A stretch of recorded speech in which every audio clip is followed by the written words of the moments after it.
Allô la planète ? Avec Eric Lange.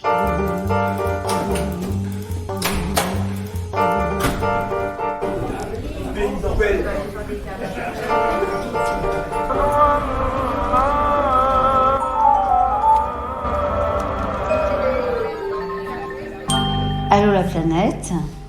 Avec Eric Lange.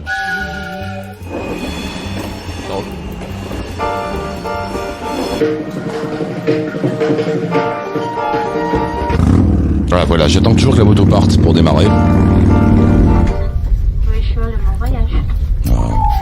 Il est mignon cet habillage. Bonjour tout le monde, bienvenue dans ce Xème numéro d'Allo la planète dans mon salon. Est-ce que quelqu'un a compté combien d'émissions on a fait? Stéphane, sur la saison, je dirais 15. Voilà, on est d'une précision... Une grande équipe, une immense équipe. Stéphane et Flo sont là dans le salon. Merci à vous deux une fois de plus d'être venus de l'Ardèche. Merci à toi de nous accueillir. Oui, exactement. Arrêtons de nous remercier. On est bien, on est là, on a des bières. Gaspard Walter est avec nous. Salut mon cher Gaspard. Bonsoir. Il fait partie de la famille Gaspard depuis le temps. Mais depuis le temps que tu interviens dans cette émission. Rapproche-toi bien du micro. Ouais. Tiens. Depuis le temps que tu interviens dans cette. Ouais. C'est vrai, t'as regardé depuis la première fois, 2010. Ouais. 2010, waouh. Gaspard Walter, donc habitué d'Allo la planète, un des piliers qui se promène dans le monde entier pour faire des livres qui sont édités chez La Martinière. Ticket tout. C'est ça. On en reparlera tout au long de l'émission. Il est avec nous. On va parler de. Avec toi, du coup, on va faire une petite tournée. On va aller à Tokyo, on va aller à New York, on va aller à Bangkok. Et puis le dernier né qui est pas encore en librairie parce qu'à cause du Covid, il s'est retardé la sortie. C'est ça sur le Portugal. Bon, non, c'est une sortie ratée, mais il est disponible. C'est une sortie ratée. Il est disponible. Bon, c'est vrai que c'est pas de bol. Il se vend pas, mais on peut l'acheter. C'est vrai que c'est pas de bol la sortie. Ils sont pas dit bon allez tant pis on met en septembre. Non, ça aurait été une bonne idée ça. Bah oui. Ouais, j'aurais dû bon. Enfin il est là, il est très beau comme d'habitude. Alors tu restes avec nous pendant toute l'émission mon cher Gaspard et puis tu sais comment ça se passe. On va appeler du monde dans le monde. Enfin ceux qui répondent. Stéphane qui est en train de se promener en France dans la France réenchantée. Il appelle ça grosso modo c'est là où il y a personne, mais où il rencontre du monde lui. Armel, et puis on devrait avoir Sébastien avec son réseau rouge. J'ai toujours pas compris ce que c'était que son histoire de L'oiseau rouge. D'accord, mais on verra avec lui. Et Harris en Australie, qu'on n'arrive pas à joindre. C'est ça. Mon cher Harris, si tu écoutes, il paraît que t'es resté réveillé juste pour intervenir, donc ce serait ballot de s'être endormi maintenant, puisque nous sommes là. On démarre donc avec Armel qui est là. Salut Armel, bienvenue dans l'émission. Oui, salut. Salut Armel. Alors, j'explique à Gaspard, tu le sais Gaspard, on a des gens dans le monde entier d'habitude, et là, Covid oblige, c'est très franco-français comme. D'accord, ouais. Mais c'est pas grave, c'est du voyage. Armel, t'es où toi ? Là, je suis au Roselle dans le Cotentin. C'est presque le bout du monde, hein. Enfin. Attends, c'est le Cotentin. Parce que alors moi, la géographie française. Normandie. Alors, là, quand on regarde la France. Tu vois la Normandie ? Ouais. Oui, c'est là qu'il y a tous les Parisiens en ce moment. Donc, Ouais. Alors moi, je suis dans le coin de la Normandie où il n'y a pas les Parisiens. C'est tout au bout de la Normandie, la pointe de la Manche, Cherbourg, La Hague. Alors la Hague, la région, pas la centrale là. Mais oui, il y a une centrale nucléaire là. C'est sympa.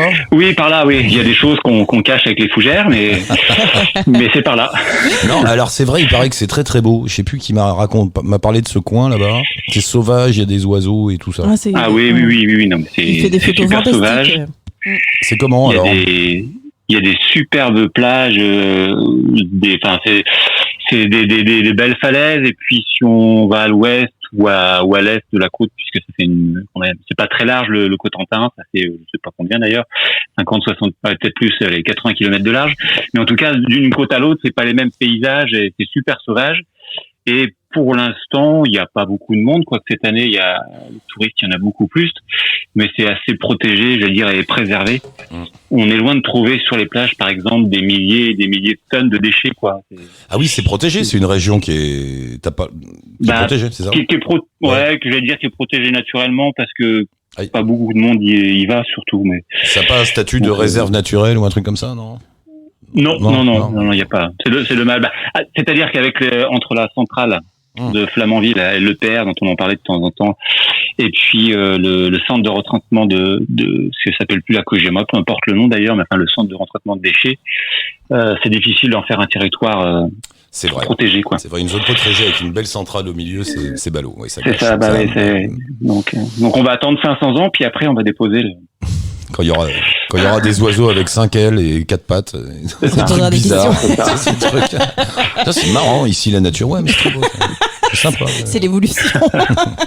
C'est ça, l'évolution naturelle. Voilà. Et alors, qu'est-ce que tu fais là-bas, toi? Tu fais une grande balade, on devait se joindre à la dernière, hein, on n'avait pas réussi à t'appeler. Oui, t'étais sur la scène à vélo. Tu fais une balade à vélo, toi? Oui, alors la dernière fois, là, c'est un peu près comme l'idée, c'était un peu comme Stéphane Dugas. C'était d'habitude, on essaie de partir à l'étranger, on fait des choses un peu compliquées, il faut passer des frontières, etc. Et puis là, avec le Covid, ça reposait beaucoup de questions. On s'est dit, moi personnellement, je me suis dit, il y a plein de choses que je connais pas en France et je vais dire même pas très loin en France, je vais dire en Normandie. Et je me suis dit, pourquoi pas parcourir la Seine, enfin d'aller de Paris au Havre. Alors j'habite au Havre, mais aller un petit peu plus loin. Après, j'ai continué par la mer jusqu'à Étretat.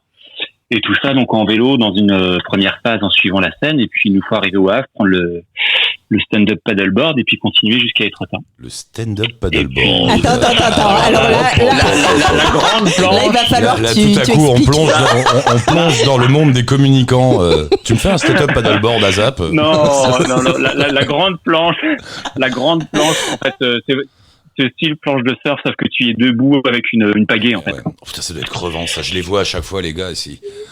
Non, ouais, c'est fatigant, ça va. Par contre, à contre-courant, mais après, c'est sympa. C'est sympa à faire? Ou c'est... Ouais, moi, c'est super sympa. Puis, encore une fois, tu peux te retrouver dans des zones, là, quand tu longes la côte d'Albart, entre Le Havre et Étretat, en fait, t'es quasiment tout seul.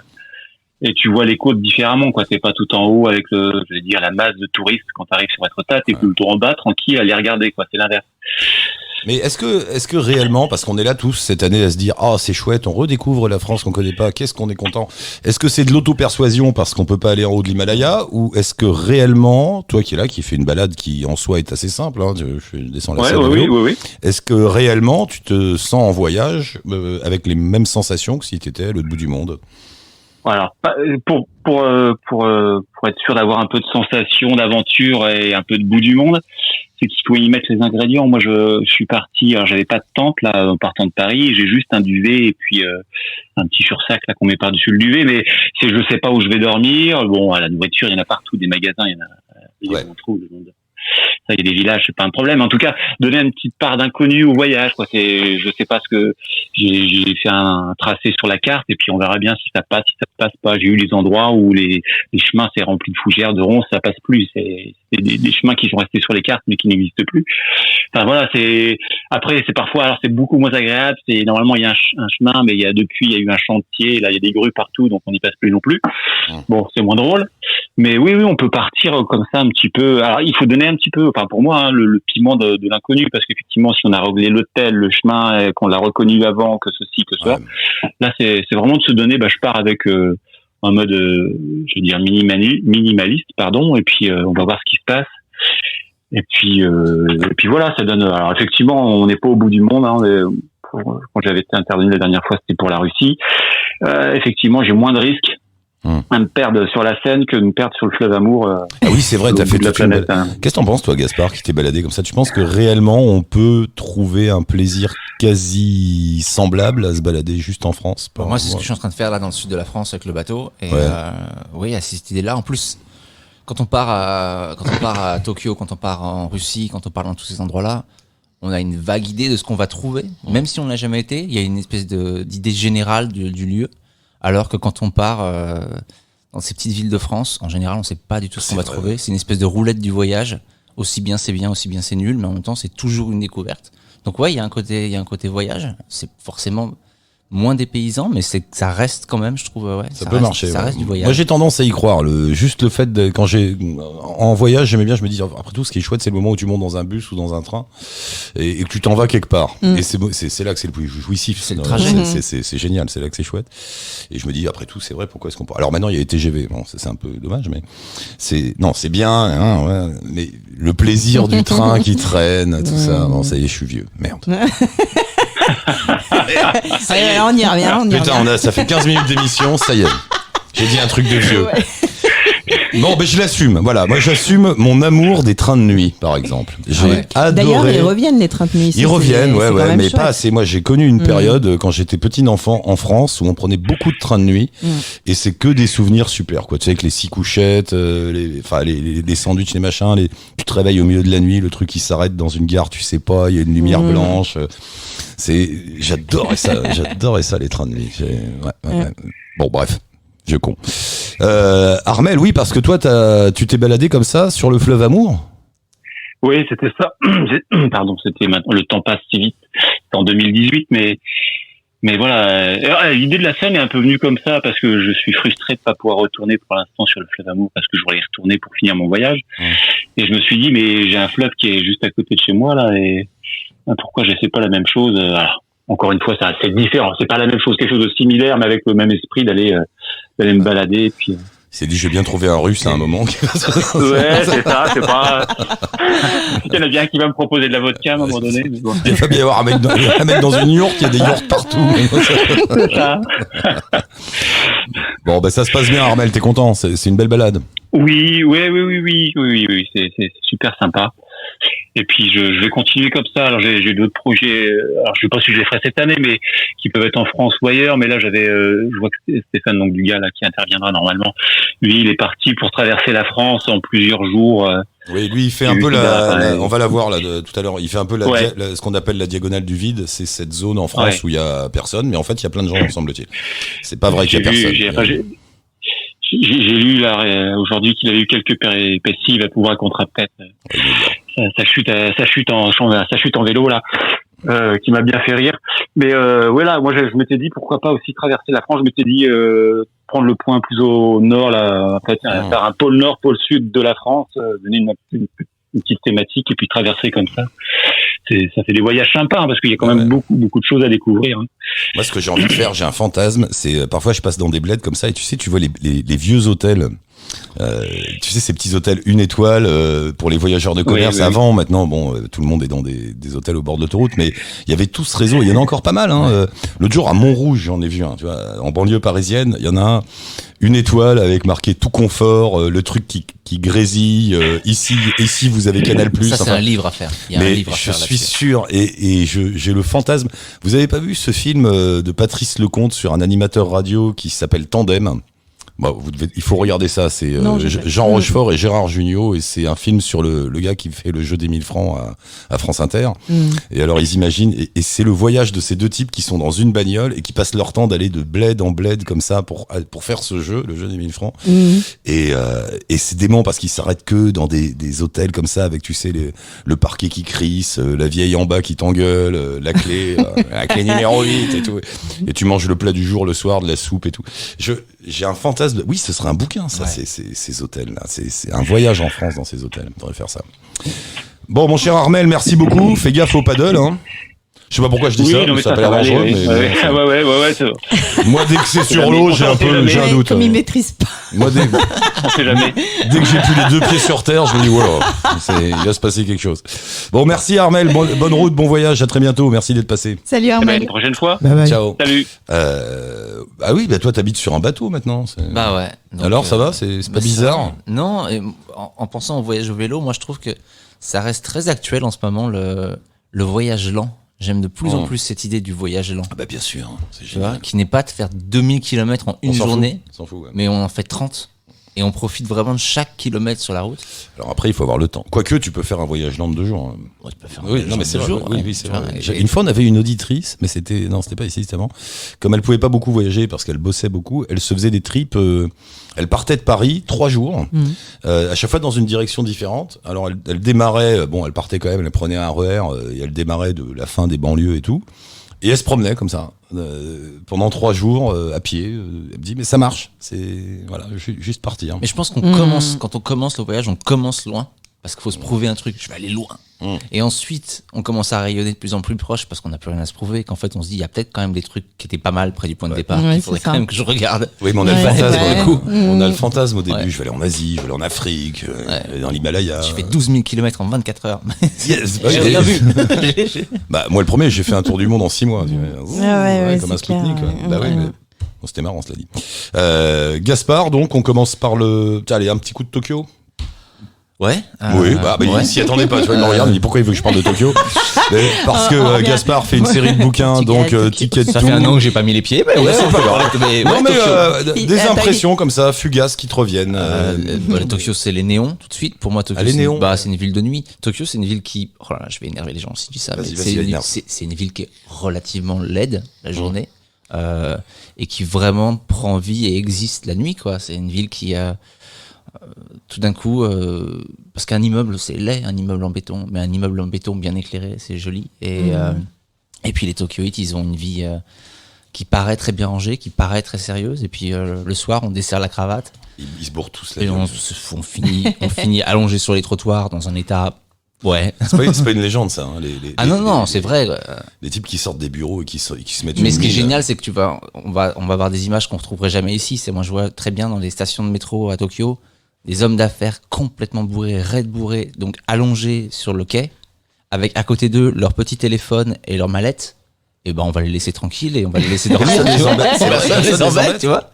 Et ça, c'est quand même très très bizarre. C'est fou, hein, cette ville. Moi, je me souviens, je suis pas passé longtemps, j'ai passé une semaine à Tokyo parce que j'étais hors budget, parce que c'était très cher, je sais pas comment c'est maintenant. On peut le faire en budget, mais ça reste cher. C'était très très cher et au bout d'une semaine, j'avais grillé un mois de budget, donc je suis parti en Corée. Mais je me souviens quand tu dis que c'est moche, c'est pas faux. En fait, t'as l'impression qu'il n'y a pas de coordination, il n'y a pas de plan d'urbanisme. On l'a construit comme on pouvait. Et ça continue, pratique, quoi. Surtout. Et je me souviens d'un truc qui m'a frappé. J'avais eu un contact avec une jeune femme qui habitait à Tokyo pour discuter tout ça. Et on s'était donné rendez-vous. Et la fille était venue avec son plan. Elle habitait à Tokyo. Elle avait le plan de Tokyo avec elle. Bon, c'était avant les smartphones et les GPS, mais elle avait son plan. Et je lui dis, mais pourquoi vous habitez là? Pourquoi vous avez un plan? Elle me dit, mais en fait, tout change tout le temps ici. Et donc tous les gens de Tokyo ont des plans pour s'y retrouver parce que tu te paumes, t'es là et puis tu reviens un an plus tard. La rue a été transformée, il y a une autre rue qui passe, il y a un building à la place, ça change tout le temps. Et tu sens ce bordel urbain, je trouve. T'as des petites maisons. Moi, ce qui m'a surpris par moment, moi Tokyo, j'imaginais ça avec que des buildings, une forêt de buildings et des gens qui bossent. Non, c'est une ville basse. Tokyo, c'est une ville très basse. Tokyo, c'est une ville très basse. De toute façon, avec les tremblements de terre et tout ça, ils peuvent pas construire très haut. Donc c'est une ville assez basse, à hauteur humaine, un peu monotone comme ça.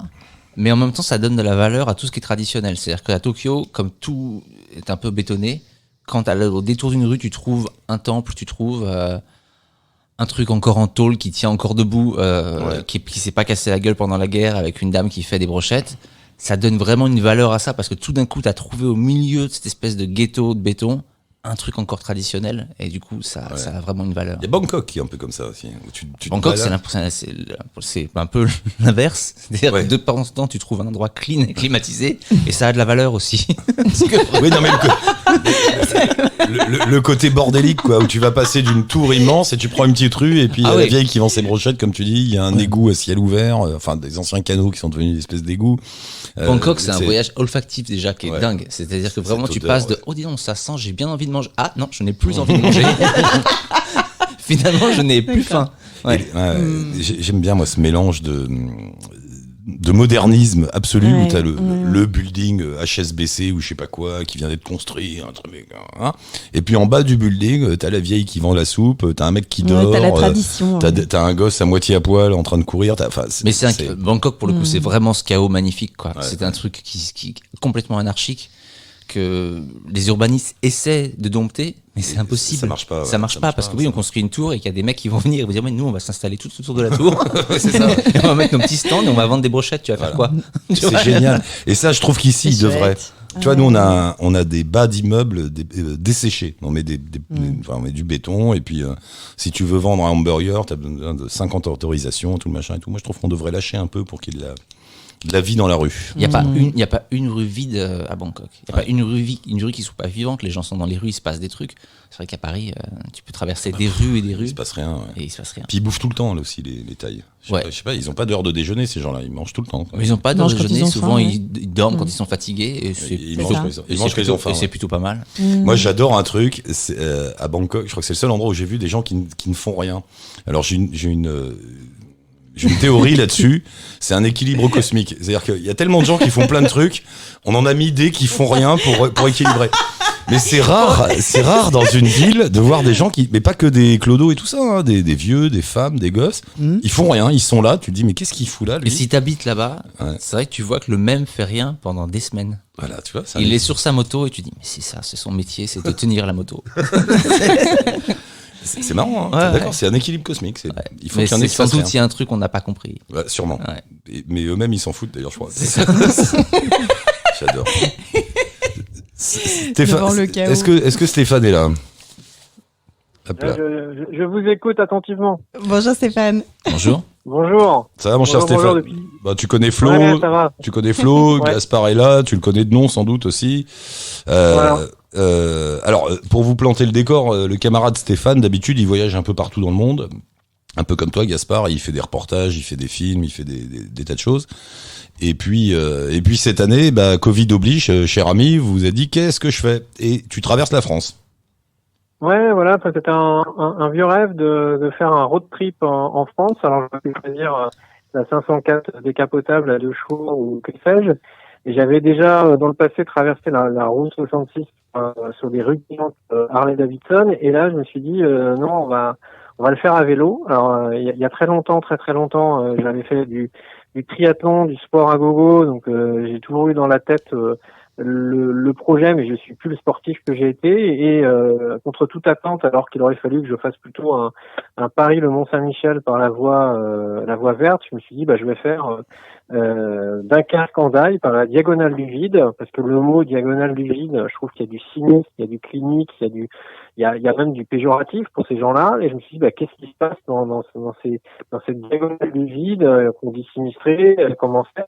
Et là, depuis 15 jours, j'ai descendu entièrement le département du Nord, le 59, qui est long à descendre quand tu prends les sentiers de chemin, parce que tu dois éviter les grandes agglomérations, Maubeuge, Lille, Valenciennes. Et donc, tu fais quelques incursions côté belge. Alors, au départ, chez les Flamands qui t'accueillent pas trop super bien. Et puis après, tu vas un petit peu en Wallonie, là, t'es mieux accueilli. Et puis, j'ai fait tête sur Charleville-Mézières. Là, il y avait Arthur Rimbaud qui me faisait des clins d'œil, la place du Cal.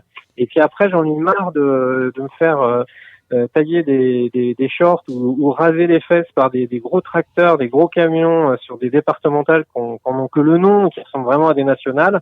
Et là, j'ai choisi de descendre la Meuse, la rivière Meuse, avec tout le département de la Meuse, qui est aussi très long, avec une petite incursion dans les Vosges à Don-Rémy-la-Pucelle.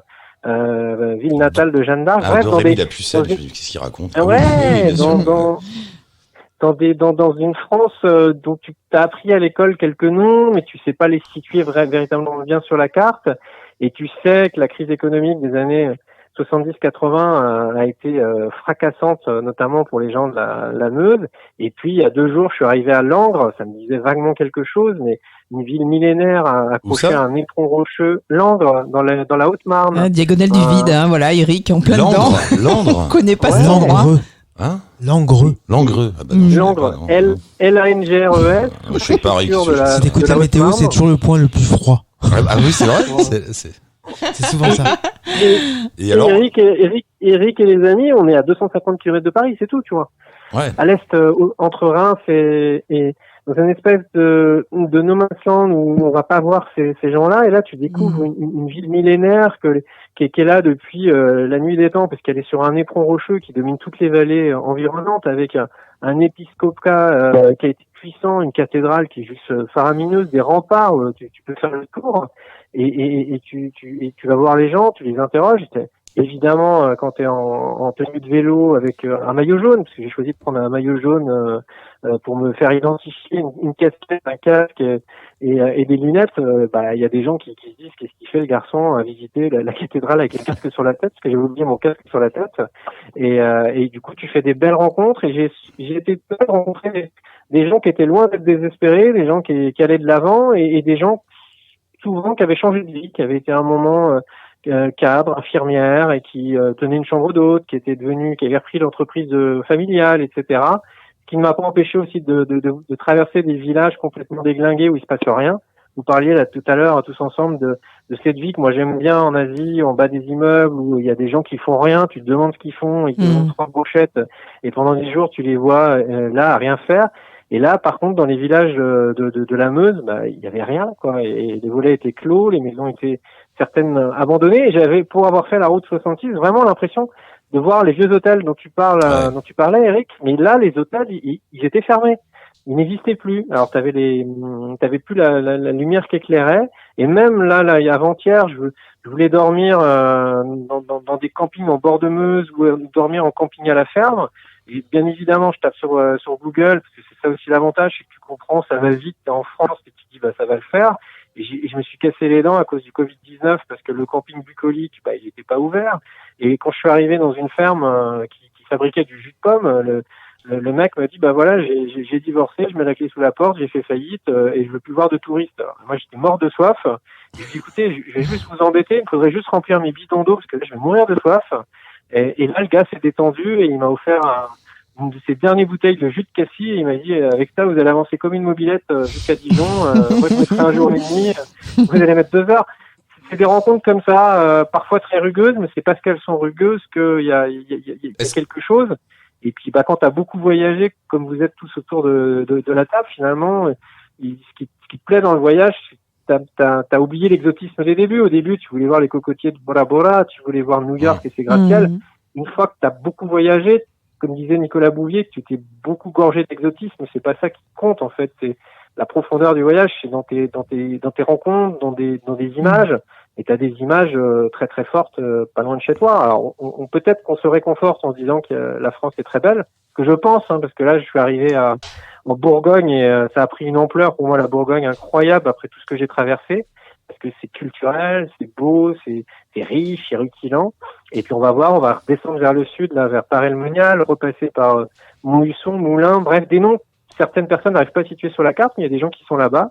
Et puis on va s'enfoncer dans le Limousin, dans la Creuse, puis pour redescendre vers la vallée du Lot et retraverser les Landes et arriver enfin à Hendaye où j'ai appris que là ça cramait. Bon bref, un vrai voyage, quoi. Est-ce qu'il y a un côté, parce que tu disais oui, la diagonale du vide, il y a un côté un peu péjoratif, voire déprimant. Poétique aussi. Mais voilà, il y a un côté poétique, effectivement. Ouais. Est-ce que ton impression à toi, c'est quoi? C'est déprimant, c'est poétique, c'est beau, il y a quelque chose C'est le proverbe un peu chinois, seul celui qui a emprunté la route connaît la profondeur des trous et t'as du très laid. Oh la vache! Attends, petit scarabée là, on réfléchit. Ah, il y a des. Celui qui a emprunté la route connaît la profondeur des trous, à 10 mètres. Alors je vous préviens, il va y avoir des bruits, il y a des enfants qui arrivent. Bonjour les enfants. Voilà. Celui qui a emprunté la route connaît la profondeur des trous. Je sais pas quoi penser de cette phrase. Non, mais en fait, t'as du très laid. Ce que j'ai écrit un soir dans mon carnet.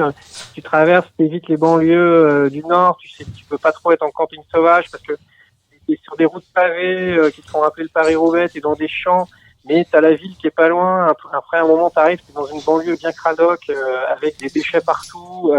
Loin, un agriculteur qui a mis tous ses gravats et tu t'es fou parce que il y a quand même une poésie dans tout ça avec des grands pylônes, des grands champs de blé qui étaient pas encore moissonnés et tout d'un coup tu arrives dans le sud du département du 59 dans l'Avesnois là où il y a des forêts, Maroilles, le fameux fromage et là tu te retrouves au milieu de forêts qui commencent à ressembler aux Ardennes et là je me suis arrêté complètement par hasard parce que je trouvais que le bâtiment était joli, que j'allais au moins pouvoir prendre un café et j'étais dans une auberge gastronomique. Donc le mec m'a vu arriver en maillot jaune, il y a un routier qui s'est pointé au même moment parce qu'il n'avait pas trouvé la friterie du coin. Et le gars nous a dit, vous connaissez pas, vous allez être à la même table. On jurait, pour tout vous dire, avec la clientèle locale. Et le serveur était finalement le patron, était le chef et était dans un Nord qui est bucolique, qui est vert, qui est beau, que tu soupçonnes même pas l'existence. Parce que pour toi, le département du Nord, c'est Bienvenue chez les Ch'tis avec l'image d'Épinal, mais là, t'es dans un autre Nord. Et en fait, t'as le lait qui côtoie le beau sans cesse, et avec des gens, des fois désabusés, mais principalement ceux qui sont venus me voir, parce qu'avec mon chargement, mon maillot jaune et compagnie, ceux qui me parlent, c'est qu'ils sont un petit peu plus curieux. T'as des témoignages, mais très très très très poignants sur la vie, avec un recul sur le confinement, parce que les gens de la campagne ont vachement bien vécu le confinement par rapport à nous les citadins. C'est sûr. Tu m'étonnes. Et eux te disent, bah voilà, j'ai l'impression que c'était dimanche tous les jours. J'étais dans mon jardin, j'ai nettoyé mon garage, la balade d'1 kilomètre, j'ai redécouvert la forêt qui était à côté. Et le truc, par contre, qui te jure, c'est que tu traverses des champs qui sont des usines champêtres où les rendements de blé cette année sont les meilleurs. Les mecs, ils y sont allés, ils y vont comme, c'est des paysans, ils travaillent dur, tu le sais. Mais tu te dis, tiens, il n'y a pas de biodiversité, tiens, il n'y a pas de papillons, tiens, il n'y a pas d'insectes. Et tu bascules, là, il y a 2 jours, je suis basculé dans le sud de la Meuse. C'était moins du blé à gogo et il y avait plus de polyculture, plus de bois. Et là, j'ai vu mon premier chevreuil, j'ai vu mes 2 premiers lièvres, j'ai vu des rapaces. J'ai été emmerdé toute la journée par des moustiques qui sont attirés par mon maillot jaune. Et là, tu te dis qu'il y a vraiment une agriculture à 2 vitesses. Donc depuis le départ, c'est le beau qui côtoie le laid, en fait. T'as traversé la Morne Plaine quand tu étais dans la Meuse? Ouais. J'ai longé aussi la rivière avec des vallons qui étaient encaissés. Les villages sont très tristes. Alors, une amie m'avait pris pour un débile parce que j'ai réussi à avoir des partenaires pour monter cette aventure contre toute attente. C'est la première fois que ça m'arrive, des gens qui m'ont aidé. Et figurez-vous que dans mes partenaires, j'avais un partenaire de plats lyophilisés. Donc, j'ai une amie qui m'a dit, mais t'es cintré, tu pars pas à une expédition polaire, tu te prends pour le polaire que t'es pas. Et au final, heureusement que j'avais mes petits lyophilisés parce qu'il y a plein de soirs où y a rien d'ouvert. Il y a rien. Il y a rien. Ah bah, donc la diagonale du vide. Voilà. Attendez, juste pour vous dire ce qui se passe en off, vous avez entendu des bruits bizarres, c'est ma sœur qui est arrivée avec les enfants qui a ouvert une bière. Donc voilà, c'est bien. Donc il y a des bières, tout va bien. Et je voudrais dire, mais Gabi boit pas de bière, il faut une bouteille de vin blanc pour Gabi. Allez chercher, tu peux. Enfin, bois une bière d'abord. Voilà, vous savez tout. Non mais c'est les émissions dans le salon. Hein. Il y a les enfants à côté, il y a la bière, on manque de vin blanc, enfin on est embêté quoi. Tu vas passer par Paris ou pas? Bah non, diagonale du vide, non. Oh, là, il descend là. Je descends. Là, je bifurque vers l'ouest et là, je vais quitter la rue Quilante et la riche Bourgogne, qui est une région que j'ai appris à connaître, qui est très belle. Dijon, là, je me suis baladé dans le centre-ville. C'est historiquement, culturellement, c'est top. Puis là, j'ai passé les vignobles, surtout m'enfoncer par Elmonial et puis aller aller dans l'Allier. Et puis l'idée, c'est comme dans tous les voyages, c'est d'y aller sans a priori, d'interroger les gens sans donner ton avis. Et tu verras. Et je vous fais une confidence. Au début, j'annonçais que j'habitais Paris parce que, pour être honnête avec d'où j'habitais, je suis originaire de Nantes et ça fait 20 ans que je suis à Paris, mais comme beaucoup de Parisiens, on vient d'un peu partout. Et je me suis fait saquer 2-3 fois par des personnes parce que je disais que j'habitais Paris. En même temps, je m'empresse de dire que je suis originaire de Nantes. Non mais c'est vrai ce que tu dis, c'est marrant ça, c'est pas une légende quoi, le Parisien, sale réputation quoi. Ah ouais, et Qu'est-ce qu'on du a coup, quand je sais pas, quand on me demande ma pièce d'identité, évidemment, il y a mon adresse de Paris qui clignote, et là, il y a des gens qui se détendent, qui me disent, ah, mais c'est Paris. Je dis, ouais, personne n'est parfait, mais vous savez, à Paris, assume, dis justement, je suis le seul Parisien qui est passé le périph' pour venir vous voir, les gars. Ouais, faut que j'assume un peu plus, mais par contre, t'as vraiment, le fait de voyager lentement, vous l'avez dit tout à l'heure, j'aime pas le mot, la slow travel, mais le voyage lent, le fait d'être à vélo et d'avoir la truffe au vent, j'ai pas le masque, je suis obligé de mettre un masque quand j'arrive dans un commerce le soir où les gens me disent, il faut mettre le masque, je suis complètement zappé le masque, moi. Ouais. Le fait de voyager entre 12 et 15 à l'heure, 20 à l'heure quand il y a une descente, bah, tu vois le paysage, tu sens la campagne, tu vois des choses, puis tu gamberges quand t'es en solitaire, c'est aussi ça la gageure de mon aventure. Et bah tu gamberges vachement sur la chronique que je vais écrire, que je partage tous les soirs sur mon Facebook, ça me fait kiffer. Et puis tu réfléchis sur pas mal de choses et puis tu vas surtout vers les gens avec plus de facilité peut-être qu'à l'étranger parce qu'il n'y a pas la barrière de la langue et tu sors un peu de ta coquille et franchement tous les voyages, je pense qu'une aventure c'est fait d'imprévus et bah ce voyage-là il est fait de plein d'imprévus alors que ce soit on sent dans la diagonale du vide ou ailleurs. Voilà, on sent qu'il a besoin de parler quand même, hein, Stéphane. Il est tout seul depuis 15 jours, voilà, il devient un peu schizophrène, il se parle à lui-même, donc, tout ça. Du coup, tu ne t'imposes pas un nombre de kilomètres par jour? Mais non. Non, mais je demande parce que au départ, tu étais parti sur 30 étapes, 40 jours. Ouais, tu es obligé de mettre un cadre et tu te dis que 60 km, c'est les doigts dans le nez, 30 km le matin, 30 km l'après-midi, sauf que là, t'as canicule, donc tu me dis l'après-midi. Et derrière, j'ai rencontré beaucoup de cyclo-voyageurs, souvent des gens âgés, 60 ans, 70 ans, avec de l'assistance électrique. Alors, ils se justifient pour te dire qu'ils ont une assistance électrique, mais toi, tu te dis, putain, à 70 piges, traverser la France à vélo, respect.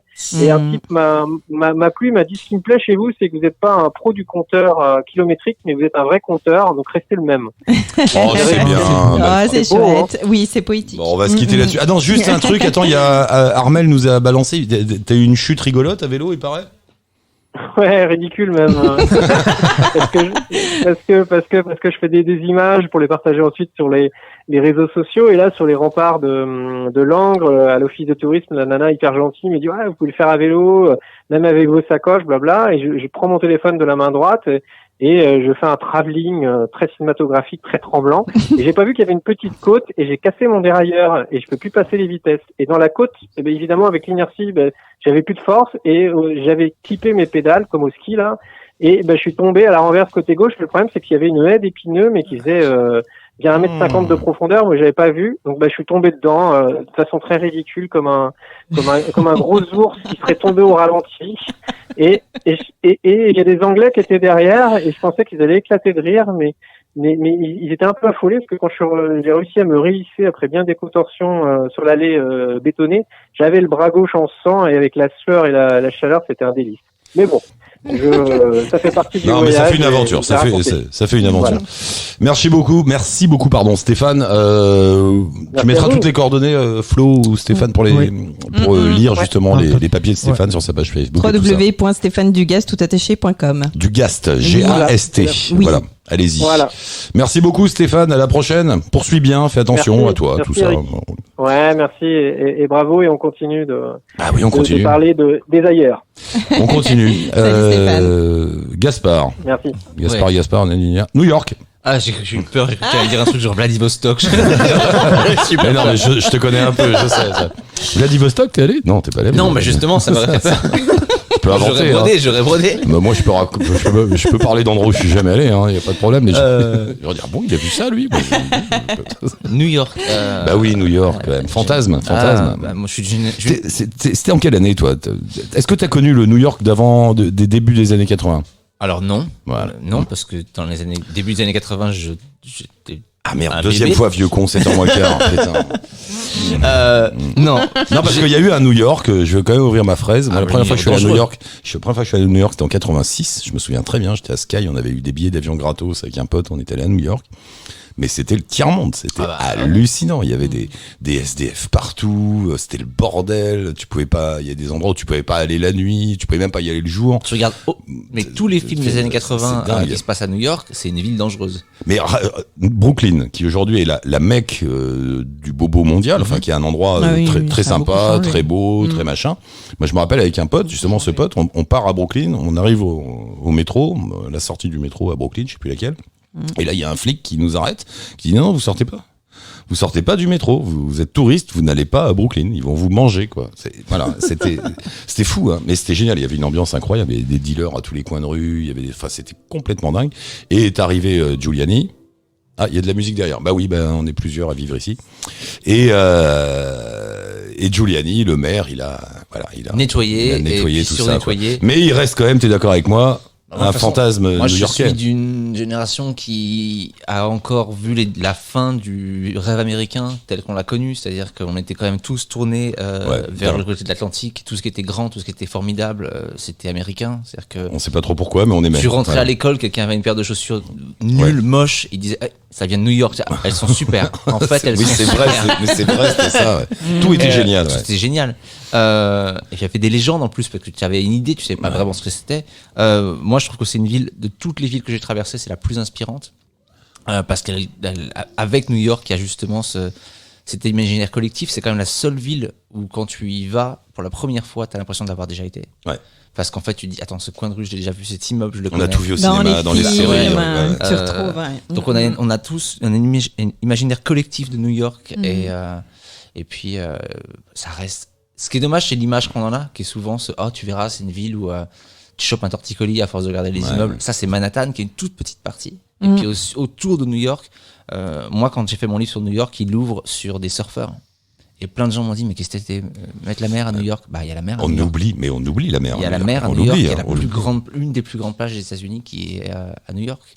C'est une ville hyper riche et c'est toujours chouette, moi je trouve. Alors, malheureusement, Brooklyn bon. change énormément. Maintenant, il y a un Apple Store à Brooklyn. Voilà. Voilà. Mais oui, mais c'est comme nous avec Montreuil. Enfin, je parle de Paris ici. Hein, tu prends les proches banlieues de Paris. Voilà, c'est exactement le même. Ouais, bien sûr. Mais ça reste une ville fantastique. Il y a un côté, il y a un côté cinématographique. T'as l'impression d'être dans un film un tout petit peu à chaque fois que t'es à New York. C'est vrai. Ouais. Tu regardes là quand tu vois le bah pont. Ouais, chaque coin de rue. Tu sais cette petite rue où tu vois le pont de Brooklyn au fond et c'est l'affiche de Il était une fois en Amérique. T'as l'impression d'être un tout petit peu plus cool. Tu vois, tu dis, je suis un petit peu plus cool quand même, je suis à New York. Et t'es resté combien de temps Pour le livre, je suis resté 5 mois. Et bah, t'as dû te rendre compte que les New-Yorkais, en fait, ils bossent comme des malades. Alors, on parlait justement de l'Asie où il y a des gens qui ne font rien. Ouais. À New York, il y a que des gens qui font des trucs. Et des fois, ils font d'autres trucs. C'est-à-dire que moi, New York, c'est le seul endroit où quand j'étais là-bas, je suis photographe, ça n'étonnait personne. Et on me disait, ils me disaient, parce que moi, ma pote, elle est serveuse photographe. Ah bah lui, il est restaurateur / réalisateur. Ils ont tous 3 casquettes et ils bossent tout le temps et ils font tout le temps un truc. Quoi. Il faut tout le temps bosser parce qu'il faut un pognon fou. Il y a ça aussi. Il y a ça aussi, beaucoup d'argent et ils travaillent tout le temps. Je me rappelle d'un soir, j'étais à Noël à New York avec un pote qui habite là-bas, qui avait un studio de radio. Donc on se fait le dîner de Noël sympa. L'autre à 9h30 dit bon moi j'y vais, 24 décembre au soir quoi. Faut que j'aille bosser quoi. Et il était venu boire un coup et il est retourné dans son studio bosser parce que l'autre studio d'à côté était ouvert et que voilà, ça n'arrête jamais quoi. Et en même temps, on croit un peu à tout. Moi, quand j'ai commencé mon projet de bateau, j'étais justement à New York. Et de le partager avec des Américains, la différence, c'est quand je le dis en France, les gens m'ont dit « Attends, tu vas faire de la voile, tu sais pas faire de la voile, t'es fou. » Tu le dis aux Américains, je vais acheter un bateau, je vais faire de la voile, je sais pas faire de la voile. Ils te disent « Ouais, c'est cool. » Ouais, ils sont comme ça. C'est bien, j'espère que ça va bien marcher pour toi. Cool, vas-y. Ouais, ils sont comme ça. Ouais. Il y a un côté positif tout le temps. Puis on croit un peu au rêve, même si parfois ça se plante, mais ouais, c'est. Voilà. Bah, ça se plante souvent comme partout, mais il y a cette espèce de positivisme forcené qui parfois peut être énervant. Moi, au bout d'un moment, t'en as un peu ras-le-bol du côté tout va bien, tout est super, c'est génial. Non les gars, c'est la merde. Ouais, alors ça c'est mon côté français parisien pessimiste, mais il y a un côté un peu énervant par moment dans leur truc. Mais j'adore cette ville, moi. Je sais pas, pour moi c'est la capitale du monde. Toi, il y a un côté, c'est la seule ville, la seule véritable ville monde. Ouais, New York qui n'est pas exactement les États-Unis. Pas du tout. Les Ricains disent que les New-Yorkais disent que l'Amérique commence au New Jersey. Et t'as New York qui est à part quoi. Enfin, ça changerait. Tu me diras, il y a ma sœur qui vient d'arriver, qui a passé 25 ans à New York. Bon, on va pas te donner le micro parce qu'il y en a pour 3 heures. Mais elle nous démontrait tout ça en 5 minutes. Non, mais c'est une belle ville, Nadine. C'est une... La clé et la porte. Pardon ? New York, c'est la clé et la porte des États-Unis. Voilà, c'est la clé et la porte des États-Unis. Débrouillez-vous avec ça. Que tu rentres ou que tu sortes, c'est là où tu passes par là. Ouais. C'est vrai. Oui, mais c'est vrai. Ouais. On est avec qui, Stéphane ? Parce que tu m'as montré sur le téléphone, j'ai pas lu, j'avais pas mes lunettes. Avec Sébastien. Avec Sébastien. Bonjour Sébastien. Allô Sébastien. Allô, bonjour, bonsoir, allô la planète. Ah, c'est le réseau rouge. L'oiseau rouge. C'est ça, l'oiseau rouge en direct de l'Ardèche. T'es en Ardèche ? Ouais, je suis en Ardèche et on vient de se prendre un orage, mais de fin du monde. T'es chez Stéphane et Flo, là, tout va bien ? Qu'est-ce que tu fais en Ardèche ? Pourquoi t'es là-bas ? J'habite là-bas, en fait, je suis ardéchois maintenant. D'accord. C'est quoi J'ai mon petit repère. C'est quoi l'oiseau rouge c'est quoi cette histoire ? Alors, l'oiseau rouge, en fait, c'est l'histoire d'un grand voyage, d'une traversée de toute l'Amérique du Sud avec une petite moto. Et donc, l'oiseau rouge, parce que la petite moto est rouge aussi. Et l'oiseau rouge, c'est une parabole, en fait. Ça parle de liberté, de culture indigène, d'Amérique du Sud. C'est la réalisation d'un rêve, en fait, l'oiseau rouge. Quand tu dis la traversée de l'Amérique du Sud, c'est d'où à où, à peu près ? Alors, j'ai traversé 7 pays, donc je suis parti d'Uruguay, j'ai traversé l'Argentine, le Chili, la Bolivie, le Pérou, l'Équateur et la Colombie. Sur ta quand tu dis une petite moto, c'est quoi ? C'est une 125 ? Ah, c'est une 250. 250 quand même. Ouais. Et donc j'ai fait un périple de 24 000 km en 14 mois. Ah ouais, belle balade. Puis t'as pris le temps pour le coup, 14 mois. J'ai pris le temps et en même temps il fallait au moins ça, quoi. pour faire autant de distance et pour connaître un peu les villes, pour faire des rencontres. Alors c'est un monde que je connais pas du tout. Gaspard non plus, tu connais pas du tout l'Amérique latine, toi, Du hein tout. Ouais, voilà. C'est marrant. Alors est-ce que tu es d'accord Moi, avec je suis du moi camp Asie, moi. Voilà. Est-ce que vous êtes d'accord avec moi que le monde est séparé en deux, ceux qui vont à l'est et ceux qui vont à l'ouest? C'est assez marrant. Et c'est pas vraiment des camps. Enfin, et tu parles avec les uns et les autres, tout le monde a les mêmes arguments. Mais non, mais là-bas c'est le voyage machin, là-bas c'est dangereux. Là, c'est rigolo, hein. Et on est comme des aimants. Moi aussi, quand je voyageais beaucoup, je sais pourquoi j'allais toujours vers l'Orient. J'en sais rien. Alors que j'aurais pu aller au Chili, et j'ai jamais foutu les pieds là-bas. T'es déjà allé en Asie? Alors moi je suis pas allé très loin en Asie, je connais plutôt la Turquie, le Moyen-Orient, que j'aime beaucoup d'ailleurs. C'est le camp Amérique du Sud. Mais c'est vrai que l'Amérique du Sud, en fait, ça se mérite, quoi. Il faut traverser l'océan Atlantique pour pouvoir y accéder. Et effectivement, on arrive dans un autre monde, c'est vraiment très très puissant, quoi. C'est très très beau. C'est un voyage qui est irremplaçable. On peut pas trouver ce qu'on trouve en Amérique du Sud, on peut pas le trouver ailleurs. Qu'est-ce que tu trouves là-bas justement? Alors la nature, la dimension XXL de tout, quoi, de la nature, la cordillère des Andes, extraordinaire. Moi, je suis vraiment tombé amoureux de la cordillère des Andes. J'ai essentiellement suivi la cordillère des Andes pendant tout ce périple. J'aime aussi tout ce qui est vestiges, Inca, tout ça, la culture Inca, la culture précolombienne, c'était très très fort, très beau. Les déserts, enfin tout, quoi, la haute montagne. La nature surtout, en fait. La nature spectaculaire. Et après, il y a aussi la musique. Moi, j'ai réalisé des petits documentaires sur les musiques et les danses traditionnelles. Là, je prépare actuellement un livre avec des textes que j'ai écrits pendant le voyage et aussi des images. Donc, mon projet n'est pas complètement terminé. Et ça t'a ébloui alors, si j'ai bien compris. Bah ouais, c'était tellement énorme que je crois que j'ai pas encore je suis pas encore complètement arrivé là. Ça fait un mois que je suis rentré et je crois que j'en ai laissé un peu là-bas. Ah, ça fait juste un mois que t'es rentré. Ah oui, bah forcément que t'en as là-bas encore. Attends, un mois. T'as encore du sable dans les chaussettes là, c'est pas. Ouais, c'est ça. Ouais. Mais aujourd'hui encore, j'ai défaisé des sacs de petits cailloux que j'avais ramenés justement. Il y avait plein de sable sur la table. Et les gens qu'on rencontre, parce que enfin moi je connais pas, hein, je te dis, donc dans l'image que j'en ai, c'est soit des Européens ou descendants d'Européens, soit des Indiens, comme je sais pas. Alors c'est assez compliqué l'histoire. Enfin, en Amérique du Sud, tout le monde est métissé en fait. Il y a beaucoup de métissage. Après, on rencontre aussi la culture indigène. Donc en Argentine, on va retrouver beaucoup de métis européens. Il y a aussi un petit peu des indigènes. En Bolivie, il va y avoir une plus forte pourcentage d'indigènes dans la population. Et au Pérou aussi. En Colombie, c'est le métissage total. Donc ce qui est particulier en Colombie, c'est qu'on a la culture afro-caraïbaine. Ah oui, donc on a des gens qui sont métissés, donc descendants d'Europe, européens, métissés avec les descendants des esclaves, des esclaves africains, qui sont eux-mêmes mélangés avec des indigènes. Alors ça fait des gens de toutes les couleurs, magnifiques. C'est un bordel. Non mais j'étais surpris de voir que les Colombiens ils connaissent même pas trop leur origine et ils veulent pas trop parler de leur origine étrangement. Mais ils sont tous très très très mélangés.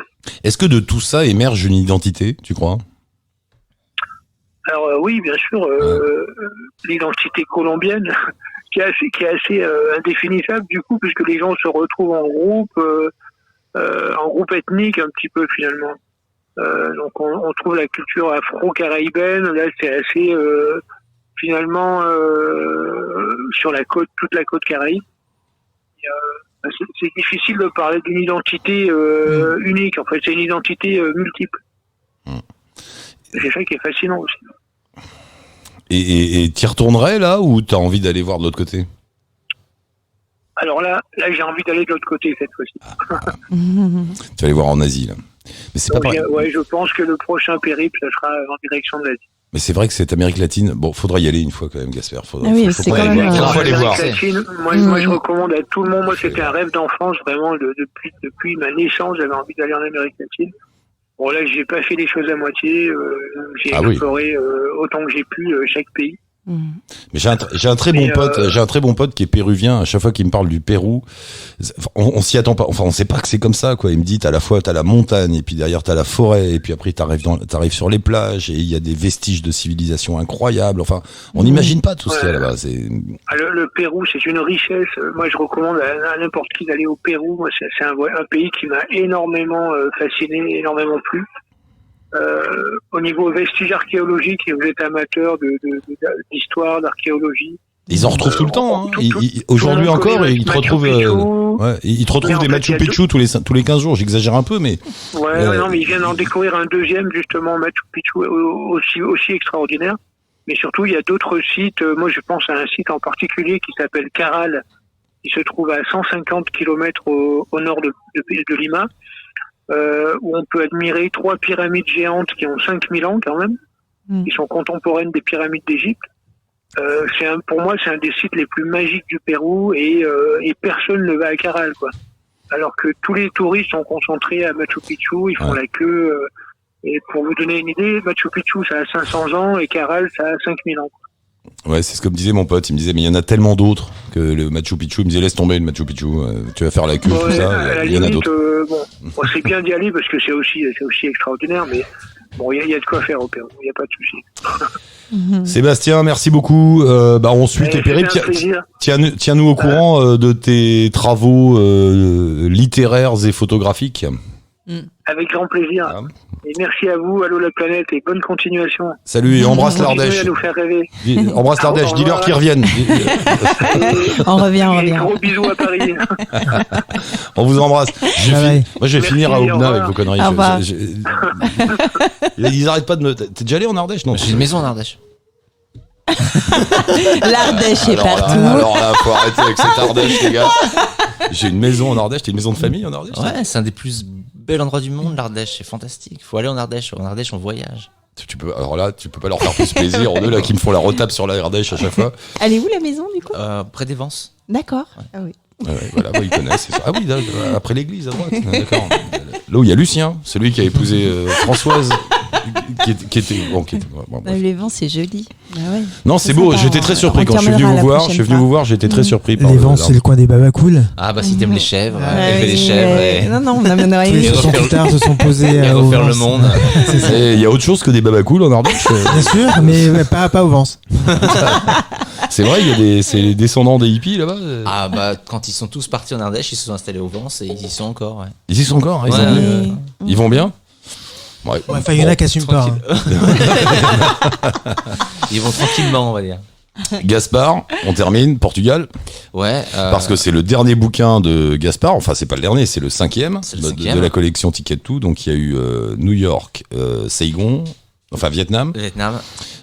Thaïlande, Tokyo et Portugal. Et tu vas continuer parce que l'éditeur La Martinière est content. Donc éditeur content, nous content. Quand ton éditeur te dit que tu veux en faire un autre, tu dis oui. C'est une très très belle collection. Je fais la retape toujours pour les bouquins de Gaspard Walter, mais franchement, moi qui suis pas fan des livres de voyage qui sont souvent un peu tous pareils, un peu carte postale. Voilà, des très belles photos en double page. Bon, ok, c'est bien. Là, t'arrives à mettre un cachet. Oui, c'est ça. C'est un peu crade comme toi-même tu le dis. Il y a du gros grain. Non, c'est pas crade, mais essayer d'être honnête, quoi. C'est-à-dire que le problème, c'est qu'à chaque fois, les livres de voyage, ils font croire que les lieux sont parfaits, vides, enfin. T'as pas envie de ça, et surtout ça te rappelle pas, si t'as déjà visité le pays, ça te ressemble pas du tout à ce que t'as vu, quoi. Donc là, c'est d'essayer d'avoir une vision qui peut être proche de ce qu'on aura si on y va ou si on y a été. Et donc là, voilà, c'était le Portugal. Avec des beaux textes d'ailleurs, écrits par toi. J'essaye. Ouais, très bien. Et alors le Portugal, alors bon, c'est vrai que c'est un peu bon. Alors on va le dire, hein, le Portugal, du coup, c'était une commande c'est un livre que j'ai refusé 3 fois. 3 fois très fort. Mais c'est pas pour rien qu'ils te l'ont demandé, parce que c'est une destination qui est très à la mode en ce moment, depuis quelques années, le Portugal. Ton impression sur Lisbonne, par exemple Bah écoute, franchement, pour être tout à fait honnête, j'y suis allé à reculons. Et finalement, de tous mes livres, c'est celui que j'ai préféré faire. C'est mon voyage le plus tranquille, c'est mon voyage le plus agréable. Ah ouais. C'est celui où vraiment il y a des moments où je me suis dit, tu sais quoi, je vais oublier le livre, je suis bien, je vais me mettre tranquille parce que vraiment je suis bien. C'est vraiment celui où je me suis senti le mieux et où j'ai pu profiter en même temps de mon voyage parce qu'en fait c'est très agréable. C'est une vie un peu lente, c'est très beau. Les gens sont très sympathiques, on y mange très bien. Qu'est-ce qu'on bouffe bien au Portugal? Puis alors, qu'est-ce qu'on bouffe? Qu'est-ce qu'on bouffe? Ils mangent tout le temps, hein, c'est comme les Thaïs. Hein, c'est... Oui, mais non. Il est pas ouvert ton micro, faut faire quelque chose là, je sais pas où. Bah, tu sais, censure du mal dominant, hein, ça c'est. Voilà. Allô. Voilà, on va y arriver. Je suis revenu. Oui, Voilà, je suis revenu. Oui. Et puis il y avait plus de facettes quand même que ce que je pensais, tu vois. C'était plus compliqué, c'était plus. Je pensais que ce serait sur un seul niveau, tu vois, un truc un peu, un espèce de cliché touristique pour couple en lune de miel. Mais en fait, non, il y a aussi des bars un peu bizarres, il y a aussi des endroits un peu hors de la carte, et ça mérite qu'on gratte un peu de la surface. Tous ces petits troquets là, paumés derrière, là où tu. C'est. Et tu t'es promené un peu ou ça fait que Lisbonne? Ah non, le livre c'est sur tout le Portugal, depuis Porto jusqu'à la côte du sud. Et on passe vraiment d'un endroit à un autre qui n'ont pas du tout la même atmosphère. Quoi. T'es passé dans le centre là? Quiriguá, ça te parle? Non. Non, ça te parle pas. Non, c'est le bled de la famille de Gabi, c'est pour ça que je connais. Mais c'est un bled. Non, c'est marrant parce que t'es vraiment dans un autre monde, quoi. C'est paumé, t'as l'impression de plonger dans les années 60 par moment. Y a un côté vraiment, j'allais dire exotique, mais loin, en fait. Loin. Alors, il y a ce truc-là, quand même, c'est le. Quand t'es au Portugal, il y a des moments où t'es vraiment au bout du monde. Ouais. Au bout du monde, toujours en Europe. Surtout dans le sud, il y a cette impression d'être vraiment très loin, en fait. Sans être très loin. Et t'as aimé, ouais. Ouais, le voyage m'a beaucoup plu. Alors, le problème de Lisbonne, je dirais aujourd'hui, c'est comme Paris, Prague et partout, il y a énormément de touristes et de Airbnb. Beaucoup. Donc on n'y coupe pas. Voilà. Ouais. Bon, ils ont ce drame aussi. D'ailleurs, ils sont en train de lutter contre, parce que ça repousse les Il n'y en a populations. plus. Là, Lisbonne, normalement, c'est bouclé. Ah oui, ça y est. On n'a plus le droit d'ouvrir Ça y est, ils ont fermé, ouais. Normalement, ouais. Ils ont osé. Mais comme me disait, j'ai eu une conversation avec un guide à Lisbonne, à qui quelqu'un disait, ouais, ça doit vous embêter, les Airbnb. Et le type disait, bah ouais, ça embête certains des locaux.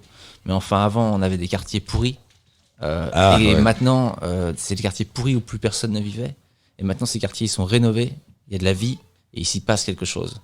Donc effectivement, oui, ça a fait monter les loyers, mais en même temps, avant, il n'y avait rien. Avant, Lisbonne, c'était une ville avec des quartiers morts où plus personne n'habitait. Donc effectivement, il faut trouver une balance, mais ça a quand même injecté énormément de vie dans une ville qu'on avait oubliée, plus personne n'allait à Lisbonne. C'est vrai. Et ils n'ont jamais développé le tourisme, contrairement à l'Espagne. Voilà.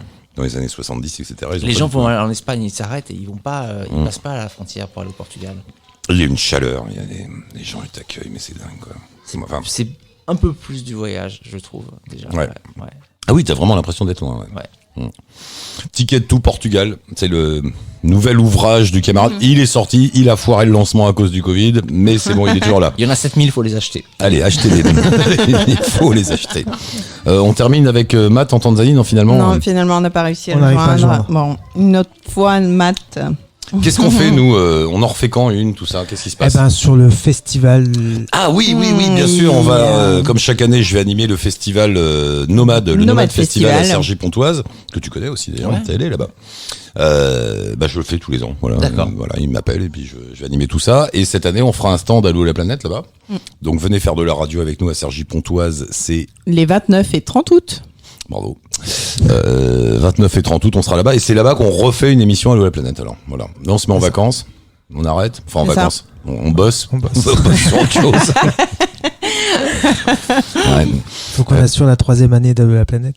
Voilà. Et toujours pareil, si le fameux milliardaire qui aime les voyages nous écoute, on est là, c'est bon. Pour le RIB, vous appelez Flo et elle va tout arranger. Ouais, pas de problème. Non, mais j'y crois au milliardaire. J'y crois. Non, J'y crois. il faut. Il faut un milliardaire.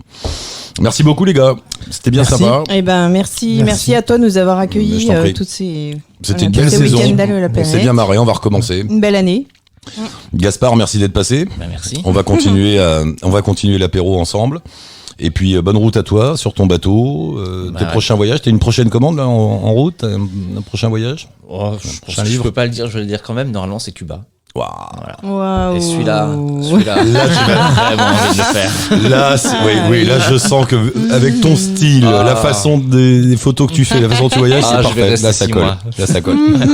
Bon, mais on suivra ça. Tu nous passeras un petit coup de fil de Cuba de temps en temps. Merci beaucoup tout le monde. Bon été à vous tous. Profitez-en bien. On se retrouve fin août et puis après, on poursuit. Inch'Allah. Vas-y, appuie sur le truc pour voir. C'est où? Je crois que c'est là. Vas-y, celui-là. Ah non, c'était pas celui-là. Allô oui. la planète. Si. Avec Si. Eric Lange. Ciao, à bientôt. Bye.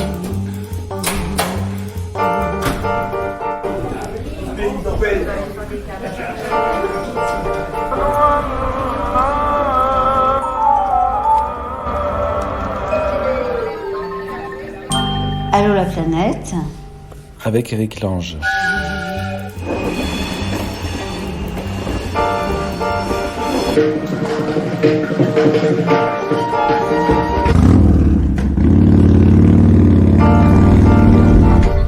Oui, je suis de mon voyage.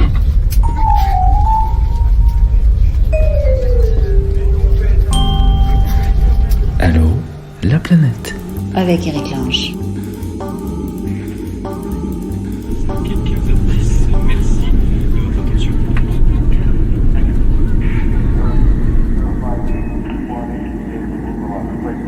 Part 1 to our